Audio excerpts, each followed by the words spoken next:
Brazil. Brazil from South America, they will go to Group A.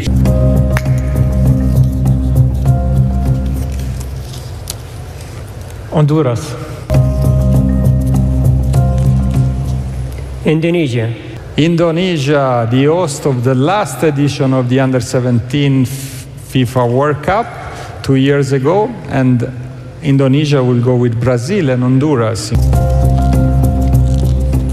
Zâmbia.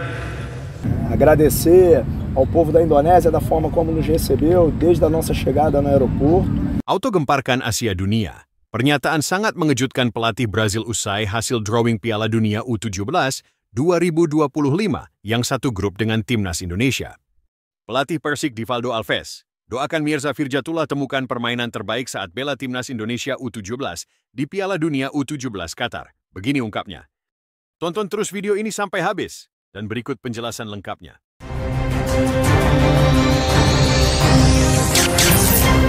Langsung aja subscribe channel ini dulu, agar kalian tidak ketinggalan berita seputar Timnas Indonesia.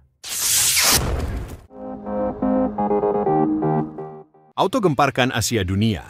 Pernyataan sangat mengejutkan pelatih Brazil usai hasil drawing Piala Dunia U17 2025 yang satu grup dengan timnas Indonesia. Hasil drawing babak penyisihan grup Piala Dunia U17 2025 resmi diumumkan oleh FIFA pada Senin malam waktu setempat. Salah satu grup yang langsung mencuri perhatian publik adalah grup H, yang mempertemukan Brasil, Indonesia, Honduras, dan Zambia dalam satu grup yang disebut-sebut sebagai grup neraka.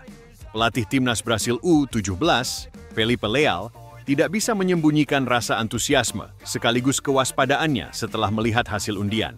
Dalam wawancara khusus dengan media Globo Esporte, Leal menyebut grup ini sebagai grup yang sangat kompetitif dan penuh tantangan, terutama karena kehadiran timnas Indonesia U17 yang menurutnya telah mengalami perkembangan pesat dan tidak bisa dianggap remeh. Ini akan menjadi grup yang sangat menarik dan kompetitif. Kami akan menghadapi tim-tim dengan karakter permainan yang sangat berbeda, dan Indonesia adalah salah satu tim yang sangat menonjol dalam beberapa tahun terakhir, ujar Leal. Leal memberikan perhatian khusus pada skuad Garuda Muda yang kini diasuh oleh pelatih lokal, Bima Sakti. Menurutnya, performa Indonesia dalam Piala Asia U17 2025 yang digelar di Arab Saudi membuktikan bahwa mereka bukan lagi tim yang bisa dianggap kecil di level usia muda. Saya mengikuti performa mereka di Piala Asia. Indonesia menunjukkan kekuatan kolektif yang luar biasa. Mereka disiplin, cepat dalam transisi menyerang, dan punya pemain-pemain yang sangat berbahaya di lini depan. Ini bukan tim yang datang hanya untuk belajar, mereka datang untuk bersaing dan menang, tutur Leal.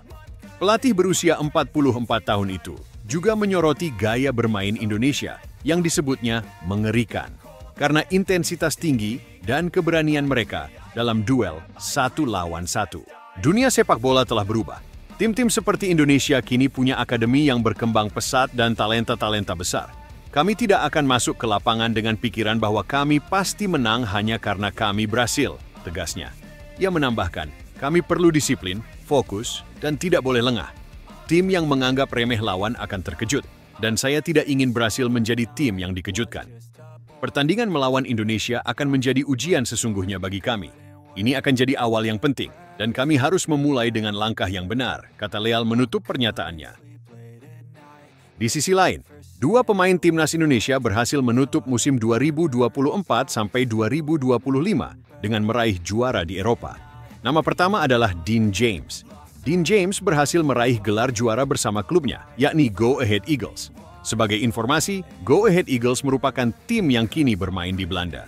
Go Ahead Eagles meraih juara Piala KNVB alias Piala Belanda 2024 sampai 2025. Pada Selasa, 22 April 2025, dini hari.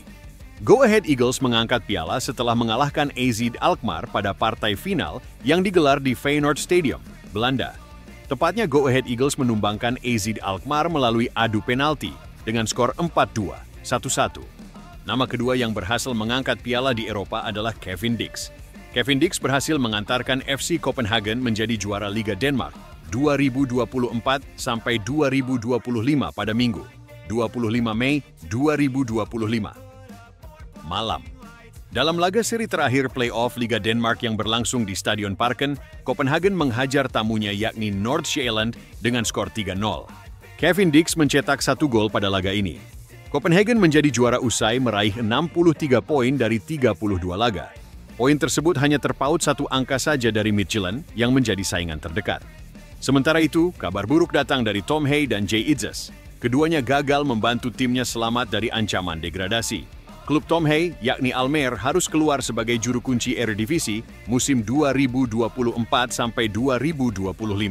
Almere tercatat hanya mengumpulkan 22 poin dari 34 laga.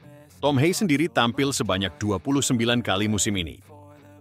Pelatih Persik Divaldo Alves, doakan Mirza Firjatullah temukan permainan terbaik saat bela timnas Indonesia U17 di Piala Dunia U17 Qatar. Begini ungkapnya. Doa dan dukungan diberikan Divaldo Alves kepada Mirza Firjatullah yang akan tampil bersama timnas Indonesia U17 di Piala Dunia.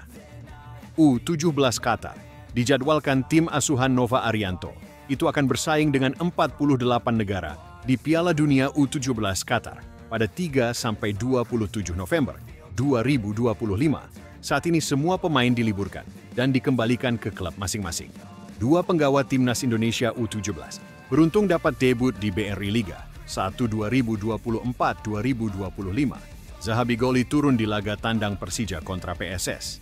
Sedangkan Mirza Firjatullah beraksi saat Persik menjamu Borneo FC. Pelatih Persik Divaldo Alves memberi kredit poin atas penampilan singkat Mirza Firjatullah. Dia hanya main 4 menit, tapi saya sudah melihat kualitas dia. Karena ini pertandingan pertama di Liga 1, Mirza masih tampak gugup. Apalagi tampil di depan banyak penonton, ungkapnya. Namun arsitek asal Portugal itu memprediksi 2-3 tahun lagi, Mirza Firjatullah mulai bisa bersaing di Liga 1. Sebagai pemain muda, di latihan sehari-hari Mirza sangat bagus. Dia punya potensi jadi pemain sukses. Mentalnya yang harus terus diperkuat, katanya. Mantan juru taktik Persebaya ini pun mendoakan Mirza Firjatullah menemukan top performanya pada Piala Dunia U17 mendatang. Masih ada 5 bulan bagi Mirza untuk bersiap diri. Saat TC Timnas Indonesia U17 nanti, pelatih pasti menempa kembali dengan program bagus. Semoga Mirza tampil bagus dan berkontribusi untuk negara, ucapnya. Jika pemain kelahiran 15 Desember 2009 itu tampil bagus, maka otomatis dia akan membawa nama baik Persik. Selain Mirza, ada Daniel Alfredo di Timnas Indonesia U17. Saya sangat berharap keduanya main bagus dan mengharumkan nama Persik, tuturnya. Mengejutkan. Vietnam incar bek keturunan Jerman, siap tirukan strategi Indonesia. Begini penjelasannya. Timnas Vietnam bersiap mengadopsi strategi baru untuk meningkatkan daya saing mereka di level internasional. Pelatih Timnas Vietnam, Kim Sang-sik, berkomitmen membawa perubahan generasi dalam skuadnya. Ia menyatakan hal itu secara terbuka kepada media. Salah satu caranya melalui kebijakan naturalisasi pemain.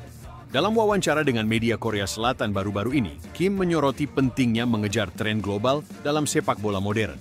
Ia menyebut bahwa Federasi Sepak Bola Vietnam, VFF, saat ini mulai aktif memantau pemain-pemain berdarah Vietnam yang merumput di luar negeri.